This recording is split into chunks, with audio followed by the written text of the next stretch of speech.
Many of us think that forgiveness is synonymous with basically being a human doormat. That is not what true forgiveness is. And that is why I held on to anger and resentment for so long, because I thought I had forgiven. But how can I truly forgive if I didn't even know what forgiveness actually was and what the process actually looked like? So, in order for us to even grapple with the idea of forgiveness or to choose it, we have to know what forgiveness is and what forgiveness is not. I'm going to start with what forgiveness is not. And I pulled some sources for you guys today because I've been nerding out a little bit. I'm getting back into my little psychology bag. Let me stop. But for real, I got, I have notes. Okay. I have notes. Okay. So, according to this blog post by Health Humans Project, and I'm going to link all of the resources that I talk about in this video below. What forgiveness is not. Forgiveness is not removing accountability. So you are allowed to hold someone accountable for hurting you, for causing you pain, for wronging you. It's important to do that because people need that awareness. As human beings, we have a natural inclination towards justice in general. So it's important that we exercise that. However, you can still forgive someone while holding them accountable, not allowing yourself to be a victim. When you've been hurt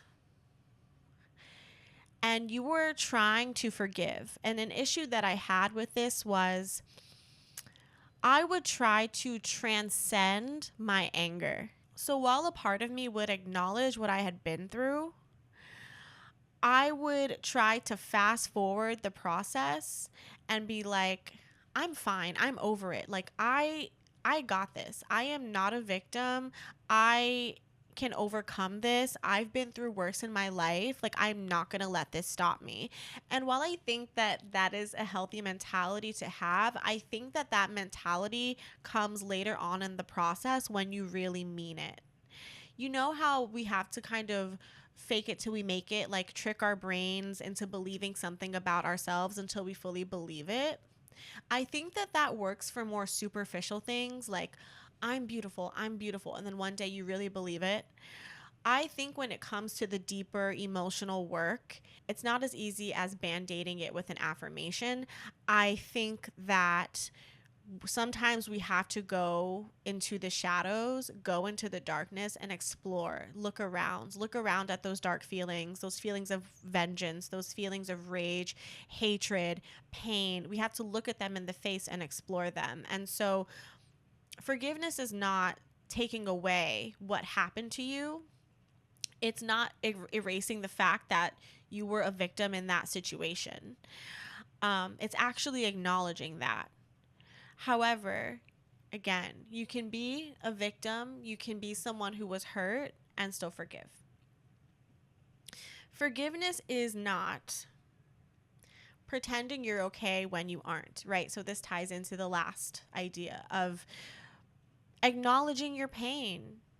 That's so important in any sort of healing process. We have to look our pain in the face. And so when we're forgiving someone, it's not saying, you know what? I forgive you. I'm totally fine now. No, that's not true. The other day, I had a conversation with someone close to me. They had made a comment to me that I did not appreciate, that made me feel unvalued, that made me feel unappreciated. It hurt me. And, you know, in the moment I expressed, hey, like, that really hurt me. I really didn't appreciate that. Like, I said how I felt. And I said to them, I forgive you, but I'm still upset with you. The next day I expected, okay, well, I said I was fine. Like, I said I forgave them, so I should be over it. I looked at that person and I was like, I'm still mad. And so I communicated that, hey, I'm still hurt by what you did. I still don't feel safe with you right now. But I had forgiven them. I forgave the person for making that mistake, for saying that thing that hurt me, and I was still hurt by them. So these two things can exist at once. Understanding that forgiveness is a not an instant event. It is not something that happens overnight. It rarely is. It is a process. It is a marathon, not a sprint. So now that we've gone over what forgiveness is not, what is forgiveness? So I've pulled a definition from the American Psychological Association. And ultimately, at the heart of what forgiveness is, it's a choice.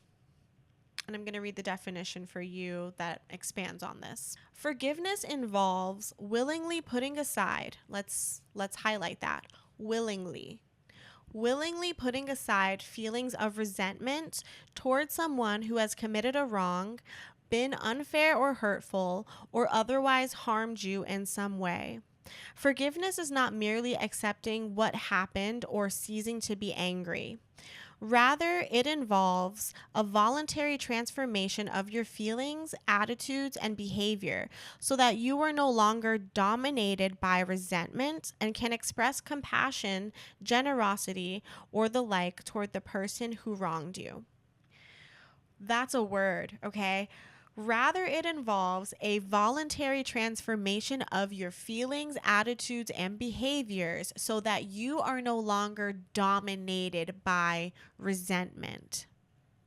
It's a voluntary transformation. Any pain, any grievance that was caused by another person, you are choosing to put that down. You are not carrying that with you because you know it's not healthy for you to carry that with you. So many of us are born with, light in our eyes, a bright aura, innocence, joy, naivety. We have this natural curiosity about the world and about people. And as we get older, we get jaded because of the things that happen to us. And I think forgiveness is a really great tool, a really great way to practice alienating ourselves from what the world wants us to be, from what people who hurt us want us to be.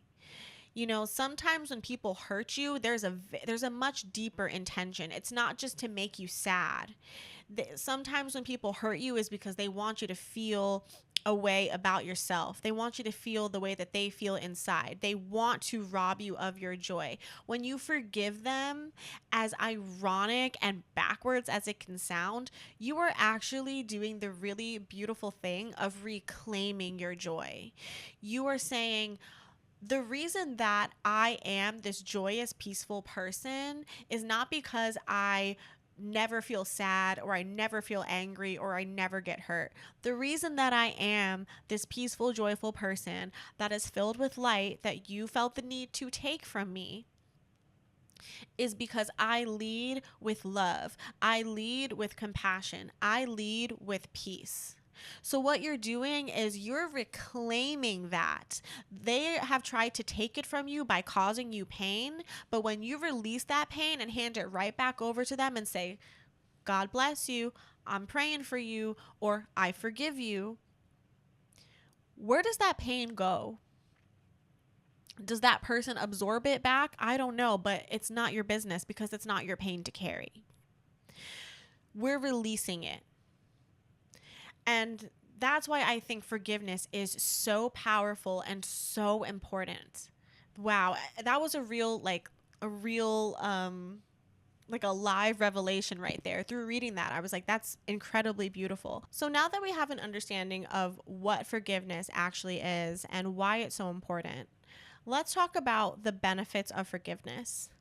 So, from a psychological perspective, findings show that when we practice forgiveness, it has the potential to reduce anger, anxiety, and depression. Forgiving increases the potential for hopefulness, regarding future outcomes, and also inspires us to use the pain that we once experienced as strength and as a method for helping others, or a motivation rather for helping others. So now that we understand what forgiveness is, what forgiveness isn't, how we can apply it in our real lives, I also want to talk about the spiritual aspect of forgiveness, because my relationship to God is ultimately what helped me truly forgive, what helped me find peace and joy in my life again, what helped me come back to myself again. And I had been harboring resentment. I had been harboring anger for years. I had been jaded and didn't even realize that I was jaded. I had become such a paranoid, judgmental, fearful person. I truly lost myself.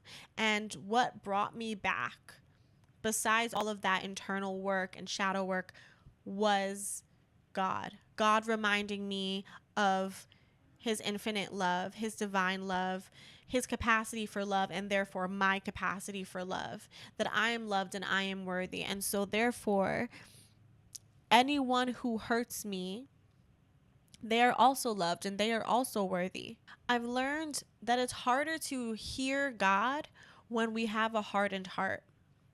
In my last video, I talked to you guys about how in moments of transition, moments of humility, we tend to steer closer to God because of the uncertainty that we're experiencing in life. We realize that none of this stuff really matters, and that only the voice of God is what's going to get us through these difficult times. And I think with forgiveness, what has helped me overcome things and forgive people who I never thought that I would be able to forgive because of the things that I've felt in their presence, or the ways that they've betrayed me, or the ways that they've broken my heart, is God's reminder that I am love because he is love. And it is my responsibility to be love, even in moments when I don't want to. Do not let the pain that other people project onto you, that people try to inflict on you, do not let that take away your softened heart. They want your heart to be hardened like theirs. When I had a hardened heart, all I wanted was to feel joy again. All I wanted was to feel peace again. All I wanted was to feel love again. Because what happened was I began to just think about me and how I felt. And everybody was an op. And I was super paranoid. And I didn't want to talk to anybody. Everybody was my enemy. I lacked clarity. I lacked discernment. But God helped me through that. When I remembered God's love for me, it allowed me to extend that love to other people, especially those that had hurt me. And if I'm being really honest here, it wasn't until I prayed for my enemies that I forgave them. Because like I said, I thought I had done all of the emotional work. I said all the things. I told myself that I was over it. I focused on new beginnings. I focused my energy elsewhere. But that seed of anger was still in me. I still felt it. I could still get triggered by it. I would still cry over it. I knew it wasn't completely gone. And the only way that worked for me to truly release it was to cast it somewhere else. And I cast it onto God, and I prayed for them. I prayed for their peace, and I prayed for their joy, and I prayed for their healing, because I too had been in dark times where I had hurt people that didn't deserve to be hurt. Hurt people hurt people. When we're in pain, we don't care about the feelings of other people. We don't care what's going on with them. We don't care how our actions affect them. I've been there. So who am I to judge these people? With that said, yes, what they did was wrong, and I did hold them accountable. Absolutely. My feelings were valid and justified. Absolutely. I acknowledge what happened to me. I acknowledge the hurt. But I am still loved, and I am still worthy, and so are they.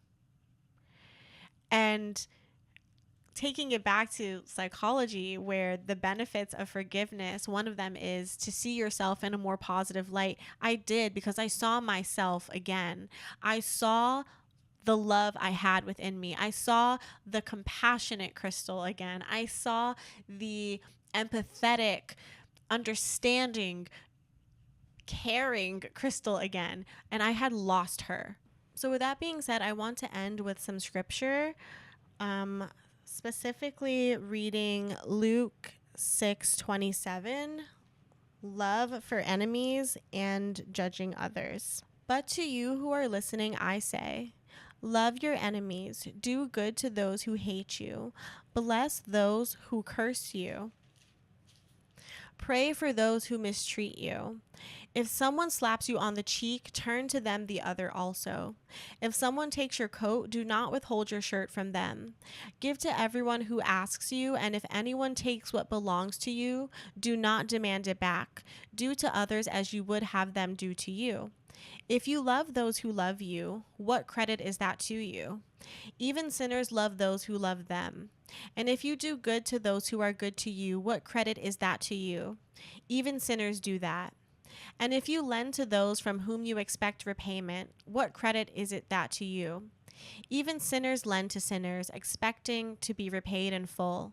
But love your enemies, do good to them, and lend to them without expecting to get anything back. Then your reward will be great, and you will be children of the Most High, because He is kind to the ungrateful and wicked. Be merciful, just as your Father is merciful.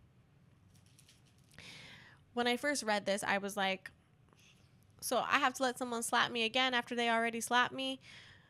But I realized it's not about that. It's about loving people the way that you want to be loved and the way that God loves you.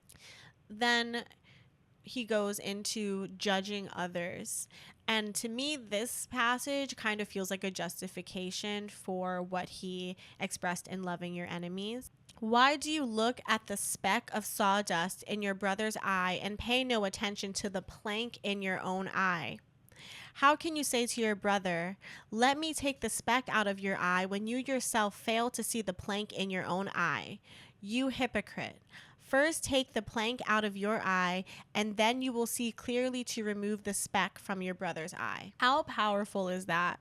How powerful is that, actually?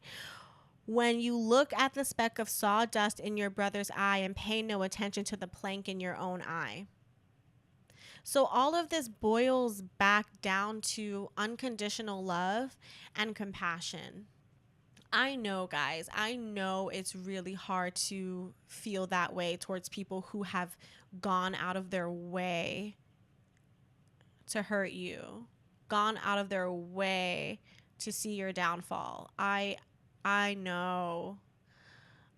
And this isn't just about being the bigger person. This is about seeing ourselves and each other and choosing love. Choosing love even when it hurts. Choosing love even when it's hard. Because love is the truth. And love will always be the truth. We have to practice love, especially in moments when we don't feel like giving it. Like Jesus says, it's easy for us to forgive people that are like us. It's easy for us to forgive people we love. But what about the people that we don't even know who hurt us? How can we forgive those people? We have no reason, no rhyme or reason. Well, the rhyme or reason is we're all people, we're all connected, we're all loved, and we're all worthy, and we're all valuable, even in our lowest moments. And we should treat each other that way. Not everyone does that, but it's up to us to do that. So again, feel your pain, acknowledge it, release it. Pray for your healing and pray for the healing of those who have hurt you. I hope this video brought you guys some peace and some clarity as you move into this year. I hope that you take whatever resonated from this video, whatever you felt connected to, take it and leave the rest. I'm so thankful to be able to post on a platform where it really does feel like genuine community, and I've experienced nothing but positivity from you guys. And to be able to share ideas like this so openly and so freely, I really do pray for your healing. I pray for your peace. I pray that you find yourself again. I pray for your joy. I pray that your enemies heal. I pray that they find what they are looking for. I pray that they do the introspective work and that they themselves come to terms with what they've done to others, how they've hurt others. I pray that they come to terms with their own pain and take the responsibility to work through it. And I pray that you know that you are never alone. I pray that you know that you are loved, you are worthy. Um, I pray that you know that God loves you. He loves you and he's here from you. He is here for you and he is always here with you, and you always have his strength to rely on. You always have him there with you. Just tap in, just connect with him, just build that relationship with him. He is there and he will help you through whatever pain you are experiencing. I love you guys so much. Thank you again. And I hope you have a beautiful and blessed rest of your day. Okay, talk to you guys next week. Love ya. Bye.